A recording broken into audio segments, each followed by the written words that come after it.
Pour aboutir à... Quelques difficultés certes, mais la mise en œuvre de la réforme du budget programme connaît une avancée significative dans la zone UEMOA.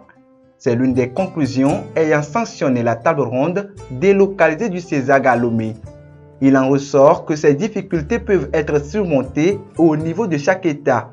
Il va falloir simplement prendre en compte les recommandations issues des assises. Une dimension qui est fondamentalement forte, c'est la nécessité, je dirais, dans un contexte de Covid, d'avoir une certaine agilité, mais aussi d'utiliser cette opportunité pour repenser nos politiques publiques, notamment nos politiques publiques en matière de santé, notamment nos politiques publiques en matière d'emploi des jeunes. En fonction de chacune des réalités, on a des enseignements qui sont importants pour permettre aux uns d'éviter les erreurs des autres.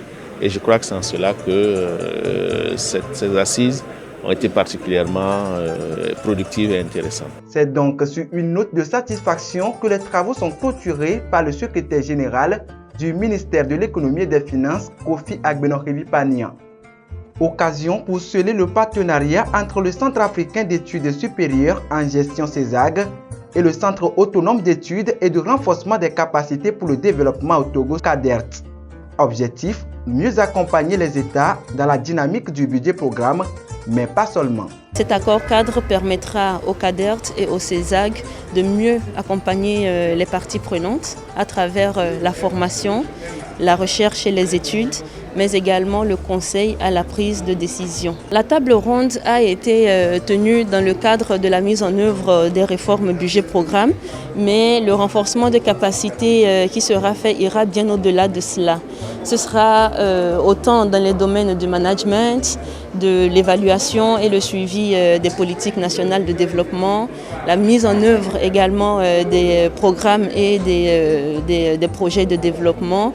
C'est vraiment dans tous les domaines qui sont aujourd'hui nécessaires au renforcement du capital humain de nos administrations, aussi bien publiques, privées que de nos organisations de la société civile. Ce partenariat répond à la volonté des États de disposer des ressources humaines qualifiées pour assurer la transparence dans les dépenses publiques.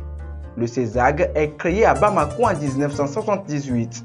Il a pour mandat d'accompagner les pays de l'UEMOA dans leur élan de développement, ceci à travers la formation des acteurs de développement, qu'ils soient du public ou du privé.